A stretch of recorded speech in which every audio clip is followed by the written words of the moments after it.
ವಿದ್ಯಾಲಯದ ಪ್ರಭಾರಿ ಪ್ರಾಚಾರ್ಯರೇ, ಹಿರಿಯ ಶಿಕ್ಷಕ ಮಿತ್ರರೇ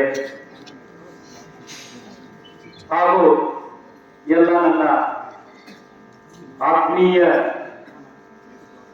ಸಹೋದ್ಯೋಗಿ ಮಿತ್ರರೇ ಹಾಗೂ ಮುದ್ದು ಮಕ್ಕಳೇ, ನಿಮಗೆಲ್ಲರಿಗೂ ಶುಭ ಮುಂಜಾನೆ.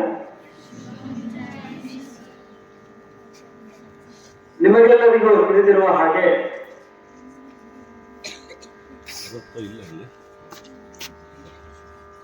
ಇಂದು ನಾವು ರಾಷ್ಟ್ರೀಯ ವಿಜ್ಞಾನದ ದಿನಾಚರಣೆಯನ್ನು ಆಚರಣೆ ಮಾಡ್ತಾ ಇದ್ದೀವಿ. ಈಗ ನಡೆದಂತ ಕ್ವಿಜ್ ಪ್ರೋಗ್ರಾಮ್ ನಲ್ಲಿ ಆ ವಿದ್ಯಾರ್ಥಿ ಕೇಳ್ತಾ ಇದ್ದ, ಯಾವತ್ತೂ ನಾವು ರಾಷ್ಟ್ರೀಯ ವಿಜ್ಞಾನ ದಿನ ಆಚರಣೆ ಮಾಡ್ತಾ ಇದ್ದೀವಿ 28 ಫೆಬ್ರವರಿ ಅಂತಾರೆ. ಹಾಗಾದ್ರೆ ಈ ಒಂದು ದಿನದ ವಿಶೇಷತೆ ಏನು? ನಿಮಗೆಲ್ಲರಿಗೂ ತಿಳಿದಿರುವ ಹಾಗೆ 1930ರ ಆಸುಪಾಸಿನಲ್ಲಿ ಸರ್ ಸಿ.ವಿ. ರಾಮನ್ ಅವರು ನೊಬೆಲ್ ಪ್ರೈಸ್ ಅನ್ನ ಪಡೆದುಕೊಂಡರು. ಅದು ರಾಮನ್ ಅವರ ಪರಿಣಾಮಕ್ಕಾಗಿ, ರಾಮನ್ ಅವರ ಪರಿಣಾಮ ಆವಿಷ್ಕಾರ ಆಗಿತ್ತು ಫೆಬ್ರವರಿ 28, 1928. ಹಾಗಾಗಿ ರಾಮನ ಪರಿಣಾಮ ಅಂದ್ರೆ ಏನು, ಇದರ ಉಪಯೋಗ ಏನು? ಮತ್ತೆ ಬೆಳಕಿನ ಮೂಲಗಳಿಂದ ಬರ್ತಕ್ಕಂತಹ ಬಿಳಿಯ ಬೆಳಕು, ಅದು ಸೂರ್ಯನ ಬೆಳಕಾಗಿರ್ಬಹುದು ಅಥವಾ ಯಾವುದೇ ದೀಪದಿಂದ ಆಗಿರ್ಬೋದು, ವಿದ್ಯುತ್ ದೀಪ ಆಗಿರ್ಬೋದು, ಎಣ್ಣೆ ದೀಪ ಆಗಿರ್ಬೋದು, ಯಾವುದೇ ದೀಪದಿಂದ ಬರ್ತಕ್ಕಂತಹ ಬೆಳಕು ಅದು ಸಣ್ಣ ಸಣ್ಣ ಕಣಗಳಿಂದ ಮಾಡಲ್ಪಟ್ಟಿರ್ತೈತಿ. ಆ ಕಣಗಳನ್ನು ನಾವು ಫೋಟಾನ್ಸ್ ಅಂತ ಕರಿತೀವಿ. ಈ ಫೋಟಾನ್ಸ್ಗಳು ಶಕ್ತಿಯ ಒಂದು ಮೂಲಗಳು, ಶಕ್ತಿಯ ಕಣಗಳು. ಈ ಫೋಟಾನ್ಗಳು ದ್ರವ್ಯಗಳಲ್ಲಿ ಹಾಯ್ದು ಹೋದಾಗ, ದ್ರವ್ಯಗಳು ಅಂದ್ರೆ ವಸ್ತುಗಳು, ಅವು ಘನರೂಪದ ವಸ್ತುಗಳಾಗಿರ್ಬಹುದು, ಸಾಲಿಡ್ಸ್ ಆಗಿರ್ಬಹುದು, ಅಥವಾ ದ್ರವ್ಯರೂಪದ ವಸ್ತುಗಳಾಗಿರ್ಬಹುದು, ದ್ರವರೂಪದ ವಸ್ತುಗಳಾಗಿರ್ಬಹುದು, ಅಥವಾ ನೀರಿನಂತಹ ವಸ್ತುಗಳಾಗಿರ್ಬಹುದು, ಲಿಕ್ವಿಡ್ಸ್ ಆಗಿರ್ಬಹುದು, ಅನಿಲದಂತಹ ವಸ್ತುಗಳಾಗಿರ್ಬಹುದು, ಗ್ಯಾಸಸ್ ಆಗಿರ್ಬಹುದು.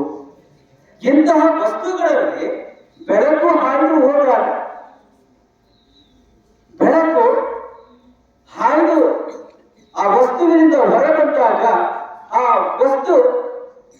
ವಸ್ತುವಿನ ಮಾಹಿತಿಯನ್ನ ಹೊರಬಂದಂತ ಬೆಳಕು ಕೊಡುತ್ತೆ ಅಂತ ರಾಮನ್ ಅವರು ಹೇಳಿದರು.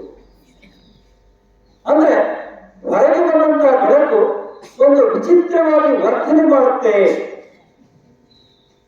ಈ ಬೆಳಕಿನ ವರ್ತನೆಯ ಅಭ್ಯಾಸವನ್ನು ನಾವು ರಾಮನ್ ಸ್ಕ್ಯಾಟರಿಂಗ್ ಅಥವಾ ರಾಮನ್ ಇಫೆಕ್ಟ್ ಅಂತ ಕರಿತೀವಿ. ಸೊ ನಾನು ಹೇಳಿದೆ, ಬೆಳಕಿನಲ್ಲಿ ಫೋಟಾನುಗಳಿವೆ, ಕಣಗಳಿವೆ, ಶಕ್ತಿಯ ಕಣಗಳಿವೆ, ಶಕ್ತಿಯ ಪೊಟ್ಟಣಗಳಿವೆ. ಅವುಗಳನ್ನು ನಾವು ಕಣಗಳನ್ನೂ ಕರೆಯುತ್ತೇವೆ.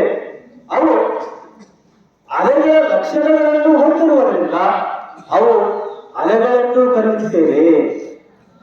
ಫೋಟಾನುಗಳು ಅವು ಕಣಗಳ ಲಕ್ಷಣಗಳನ್ನು ಮತ್ತು ಅಲೆಗಳ ಲಕ್ಷಣಗಳನ್ನು ಹೊಂದಿವೆ. They have the particle nature and the wave nature. ಹೀಗಾಗಿ ವಿಜ್ಞಾನಿಗಳಿಗೆ ಕನ್ಫ್ಯೂಷನ್ ಇದೆ. ಈ ಫೋಟಾನುಗಳನ್ನು ನಾವು ವೇವ್ ಪಾರ್ಟಿಕಲ್ ಅಂತ ಕರಿಬೇಕಾ ಅಥವಾ ಪಾರ್ಟಿಕಲ್ಸ್ ನೇಚರ್ ಹೊಂದಿರತಕ್ಕಂಥವು ಅಂತ ಕರಿಬೇಕಾ ಅನ್ನೋದು ವಿಜ್ಞಾನಿಗಳಿಗೆ ಒಂದಷ್ಟು ಕನ್ಫ್ಯೂಷನ್. ಫೋಟೋ ಎಲೆಕ್ಟ್ರಿಕ್ ಇಫೆಕ್ಟ್ ಅನ್ನು ಅಭ್ಯಾಸ ಮಾಡುವಾಗ ಫೋಟಾನ್ಗಳು ಪಾರ್ಟಿಕಲ್ ನೇಚರ್ ಅನ್ನು ಹೊಂದಿವೆ ಅಂತ ಅಭ್ಯಾಸ ಮಾಡ್ತೀವಿ. ಇಸ್ರೋದ ಗುಳ್ಳೆಗಳ ಮೇಲೆ ಬಂಧಗಳು ತಂದಾಗ, ಸಿಡಿ ಡಿಸ್ಕ್ ಮೇಲೆ ಬಂಧಗಳು ಬಂದಾಗ ನಾವು ಹೇಳ್ತೀವಿ ಈ ಫೋಟಾನುಗಳು ವೇವ್ ನೇಚರ್ ಅಂತ ಹೋಗ್ತೀವಿ. Interference of light, diffraction of light, polarization of light is well explained by wave nature of light, whereas photoelectric and Compton effects are explained by particle nature of light. So ಹೀಗಾಗಿ ಇದು double acting ಮಾಡುತ್ತೆ photon. ಇಂತಹ ಫೋಟಾನ್ಗಳು ಒಳ ಹೋದಾಗ, ದ್ರವ್ಯಗಳಲ್ಲಿ ವಸ್ತುಗಳಲ್ಲಿ ಹೋದಾಗ 99% ಪಾರ್ಟಿಕಲ್ಸ್ಗಳು, 99% ಫೋಟಾನ್ಸ್ಗಳು ಹೊರಹೊಮ್ಮಿದಾಗ, ವಸ್ತುಗಳಿಂದ ಹೊರಹೊಮ್ಮಿದಾಗ, ಹೊರಗೆ ಬಂದಾಗ ಅವುಗಳಲ್ಲಿ ಏನೂ ಬದಲಾವಣೆ ಆಗುವುದಿಲ್ಲ. 1% ಆ ಪಾರ್ಟಿಕಲ್ಗಳು ಬೇರೆ ಶಕ್ತಿಯನ್ನು ಹೊಂದಿರುತ್ತವೆ. ಅವುಗಳನ್ನೇ ನಾವು ರಾಮನ್ ಪಾರ್ಟಿಕಲ್ಸ್ ಅಥವಾ ರಾಮನ್ ಸ್ಕ್ಯಾಟರಿಂಗ್ ಅಂತ ಕರಿತೀವಿ.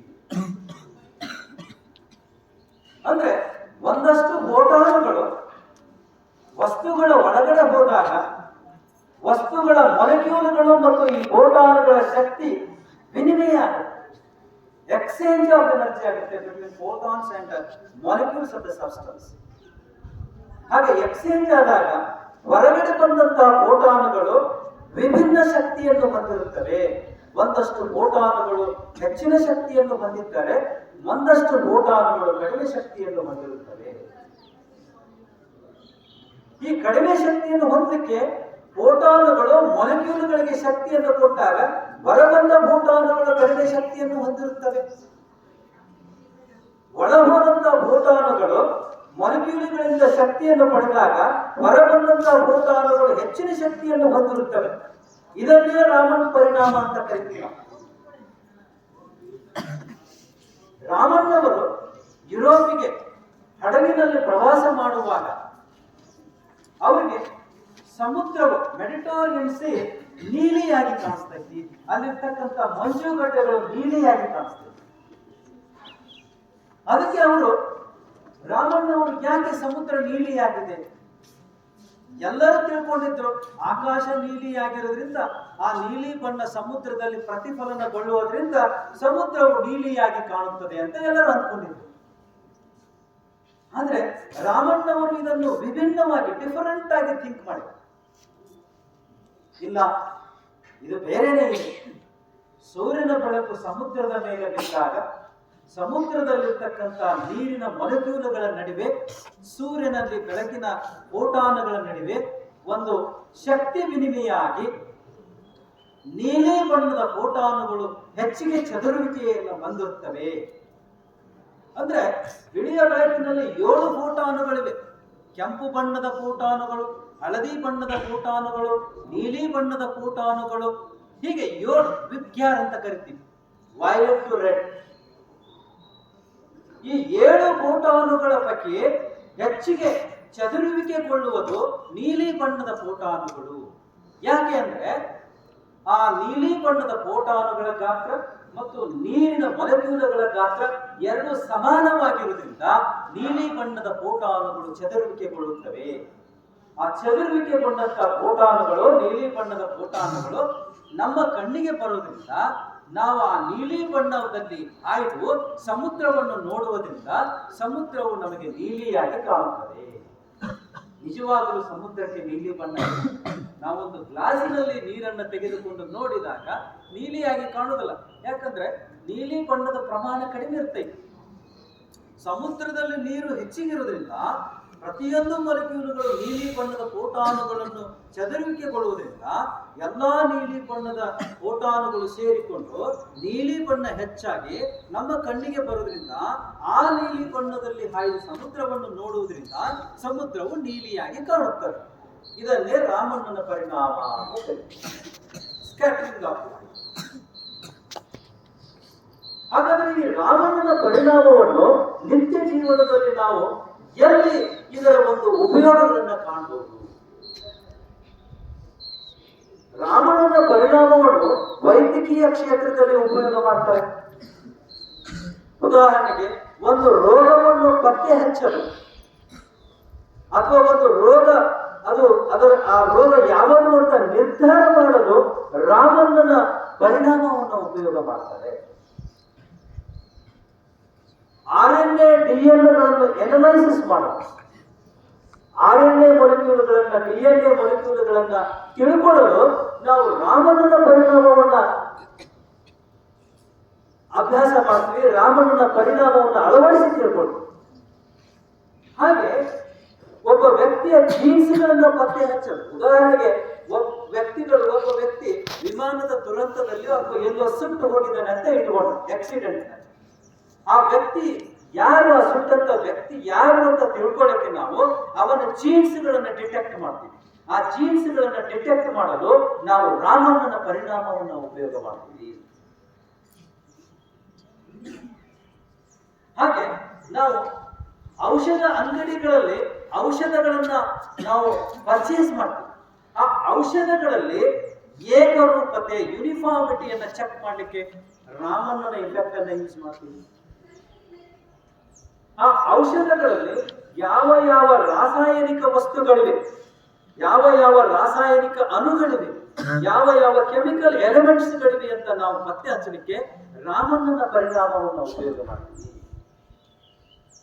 ಯಾವಾಗ ಒಳಹೋದಂತ ಅಣುಗಳು, ಒಳಹೋದಂತ ಪ್ರೋಟಾನುಗಳು ವಸ್ತುಗಳಲ್ಲಿ ಹೊರಬಂದಾಗ ಅವು ಆ ವಸ್ತುವಿನ ಎಲ್ಲ ಮಾಹಿತಿಯನ್ನು ತಗೊಂಡು ಬಂದಿರ್ತೈತಿ. ಆ ಪ್ರೋಟಾನುಗಳನ್ನ ಅಭ್ಯಾಸ ಮಾಡೋದ್ರ ಮುಖಾಂತರ ಆ ವಸ್ತುಗಳಲ್ಲಿ ಎಂತಹ ಅಣುಗಳಿವೆ, ಆ ಅಣುಗಳ ಸ್ಥಾನ ಏನು, ಆ ಅಣುಗಳ ರಚನೆ ಏನು, ಆ ವಸ್ತು ಯಾವ ರೀತಿಯಾದಂತಹ ರಾಸಾಯನಿಕ ಅಣುಗಳಿವೆ, ಕೆಮಿಕಲ್ ಮಾಲಿಕ್ಯೂಲ್ಸ್ಗಳಿವೆ ಅಂತ ಹೇಳಿ ನಾವು ರಾಮಣ್ಣನ ಇಫೆಕ್ಟ್ ನಿಂದ ಕಂಡುಹಿಡಿತೀವಿ. ಈ ರಾಮಣ್ಣನ ಇಫೆಕ್ಟ್ ಅನ್ನು ನಾವು ಎಲ್ಲಿ ಖನಿಜಗಳನ್ನು ಪತ್ತೆ ಹಚ್ಚಲು ಉಪಯೋಗ ಮಾಡ್ತೀವಿ. ಭೂಗರ್ಭಶಾಸ್ತ್ರ ಜಿಯಾಲಜಿಯಲ್ಲಿ ನಾವು ರಾಮಣ್ಣನ ಇಫೆಕ್ಟ್ ಅನ್ನ ಯೂಸ್ ಮಾಡಿಕೊಂಡು ಭೂಮಿ ಒಳಗ ಯಾವ ಯಾವ ಖನಿಜಗಳಿವೆ, ಮಿನರಲ್ಸ್ಗಳಿವೆ, ಯಾವ ಯಾವ ಎಲಿಮೆಂಟ್ಸ್ಗಳಿವೆ, ಬಂಗಾರ ಎಲ್ಲಿ ಸಿಗುತ್ತೆ, ಯುರೇನಿಯಂ ಎಲ್ಲಿ ಸಿಗುತ್ತೆ, ಅಲ್ಯೂಮಿನಿಯಂ ಎಲ್ಲಿ ಸಿಗುತ್ತೆ, ಕಾಪರ್ ಎಲ್ಲಿ ಸಿಗುತ್ತೆ, ಇಂತಹ ವಸ್ತುಗಳನ್ನು ಭೂಮಿಯಲ್ಲಿ ನಾವು ಪತ್ತೆ ಹಚ್ಚಲಿಕ್ಕೆ ರಾಮಣ್ಣನ ಇಫೆಕ್ಟ್ ಅನ್ನು ನಾವು ಉಪಯೋಗ ಮಾಡ್ತೀವಿ. ಸೊ ಹೀಗೆ ರಾಮಣ್ಣನ ಇಫೆಕ್ಟ್ ಅನ್ನು ನಾವು ಇವನ್ ಬೋನ್ಗಳ ಒಂದು ಯೂನಿಫಾರ್ಮಿಟಿ, ಬೋನ್ ಸ್ಟ್ರಕ್ಚರ್ ಬಗ್ಗೆ ಅಭ್ಯಾಸ ಮಾಡಲಿಕ್ಕೆ ರಾಮನ್ ಇಫೆಕ್ಟ್ ಯೂಸ್ ಮಾಡ್ತೀವಿ. ಸೊ ಒಂದು ಹೊಸ ರಾಮನ್ ಸ್ಪೆಕ್ಟ್ರೋಸ್ಕೋಪಿ ಅಂತ ಇದೆ. ಆ ರಾಮನ್ ಸ್ಪೆಕ್ಟ್ರೋಸ್ಕೋಪಿಯಲ್ಲಿ ಹಲವಾರು ವಿಜ್ಞಾನಿಗಳು ಅಭ್ಯಾಸ ಮಾಡಿದ್ದಾರೆ. ಹೊಸ ಬ್ರಾಂಚೇ ಇದೆ ಫಿಸಿಕ್ಸ್ ಅಲ್ಲಿ, ರಾಮನ್ ಸ್ಪೆಕ್ಟ್ರೋಸ್ಕೋಪಿ ಅಂತ. ಸೊ ಆ ನಿಟ್ಟಿನಲ್ಲಿ ಇವತ್ತು ನಾವು ರಾಮಣ್ಣವರು ಆವಿಷ್ಕಾರ ಮಾಡಿರ್ತಕ್ಕಂತಹ ಈ ಒಂದು ಪರಿಣಾಮ ಏನಿದೆಯಲ್ಲ, ಇದು ಜಗತ್ತಿಗೆ ಒಂದು ಅತ್ಯಂತ ಉತ್ತಮವಾದಂತಹ ಕೊಡುಗೆ. ಇದರಿಂದ ಹೊಸ ಹೊಸ ಆವಿಷ್ಕಾರಗಳಾಗಿವೆ. ಆ ನಿಟ್ಟಿನಲ್ಲಿ ನಾವು ಇವತ್ತು ರಾಮಣ್ಣನ ಪರಿಣಾಮದ ಬಗ್ಗೆ ಅಭ್ಯಾಸ ಮಾಡೋಣ, ರಾಮಣ್ಣವರ ಬಗ್ಗೆ ತಿಳ್ಕೊಳ್ಳೋಣ. ನಾವು ಸಹಿತ ಮುಂದೆ ಈ ಒಂದು ವಿಜ್ಞಾನ ಮತ್ತು ತಂತ್ರಜ್ಞಾನವನ್ನು ಮಾನವ ಕುಲಕ್ಕೆ ಒಳಿತು ಮಾಡಲಿಕ್ಕೆ ಅದನ್ನು ಆದಷ್ಟು ನಾವು ಉಪಯೋಗ ಮಾಡೋಣ. ಯಾಕಂದ್ರೆ ವಿಜ್ಞಾನ ಅದು ಸ್ನೇಹಿತನು ಹೌದು, ವೈರಿಯೂ ಹೌದು. ವಿಜ್ಞಾನವನ್ನು ನಾವು ದಿನನಿತ್ಯದಲ್ಲಿ ಉಪಯೋಗ ಮಾಡ್ತೀವಿ. ಆ ವಿಜ್ಞಾನ ತಂತ್ರಜ್ಞಾನ ಇವತ್ತು ಆ ವಿಜ್ಞಾನ ತಂತ್ರಜ್ಞಾನದ ಉಪಯೋಗಗಳನ್ನು ನಾವು ಈಗಿನ ನಾವು ಅದನ್ನ ತಿಳ್ಕೋಬೇಕು. ನಾವು ಏನೆಲ್ಲ ದೈನಂದಿನ ಚಟುವಟಿಕೆಗಳು, ಬೆಳಗ್ಗೆ ಬ್ರಷ್ ಮಾಡುವುದರಿಂದ ಹಿಡಿದು ರಾತ್ರಿ ಮಲಗುವವರೆಗೂ ನಾವು ಸೈನ್ಸ್ ಅಂಡ್ ಟೆಕ್ನಾಲಜಿ ಏನೆಲ್ಲ ಯೂಸ್ ಮಾಡಿದ್ವಿ. ಇವತ್ತು ನಾವು ಆರಾಮಾಗಿ ಮಲಗಬೇಕಂದ್ರೆ ಫ್ಯಾನ್ ಬೇಕು, ಬೆಳಗ್ಗೆ ಬ್ರಷ್ ಮಾಡಬೇಕಂದ್ರೆ ಟೂತ್ ಪೇಸ್ಟ್ ಬೇಕು, ಅಲ್ಲಿಂದ ಹಿಡಿದು ಸಂಜೆ ಸಾಯಂಕಾಲದವರೆಗೂ ನಾವು ಪೂರ್ಣ ಸೈನ್ಸ್ ಅಂಡ್ ಟೆಕ್ನಾಲಜಿಯನ್ನೇ ಯೂಸ್ ಮಾಡ್ತೀವಿ. ಆ ನಿಟ್ಟಿನಲ್ಲಿ ಇವತ್ತೆಲ್ಲರೂ ನಾವು ಏನಾದರೂ ವಿಜ್ಞಾನ ಕ್ಷೇತ್ರಕ್ಕೆ ಅಥವಾ ವಿಜ್ಞಾನವನ್ನ ನಾವು ಗ್ರಾಮೀಣ ಪ್ರದೇಶದಲ್ಲಿ ನಮ್ಮ ಊರಿಗೆ ಹೋದಾಗ ಗ್ರಾಮೀಣ ಪ್ರದೇಶದಲ್ಲಿ ವಿಜ್ಞಾನದ ಉಪಯೋಗಗಳು, ತಂತ್ರಜ್ಞಾನದ ಉಪಯೋಗಗಳ ಬಗ್ಗೆ ನಾವು ಗ್ರಾಮೀಣ ಪ್ರದೇಶದ ಮಕ್ಕಳಿಗಾಗಲಿ, ಅಲ್ಲಿರ್ತಕ್ಕಂತಹ ವಿಲೇಜಸ್ಗಾಗಲಿ ನಾವು ಮಾಹಿತಿಯನ್ನು ಕೊಡೋಣ. ಈ ಒಂದು ದಿನದ ಮಹತ್ವವನ್ನು ತಿಳಿಸೋಣ ಅಂತ ಹೇಳ್ತಾ ನನ್ನ ಎರಡು ಮಾತುಗಳನ್ನು ಮುಗಿಸ್ತಾ ಇದ್ದೇನೆ. ಎಲ್ಲರಿಗೂ ಧನ್ಯವಾದಗಳು.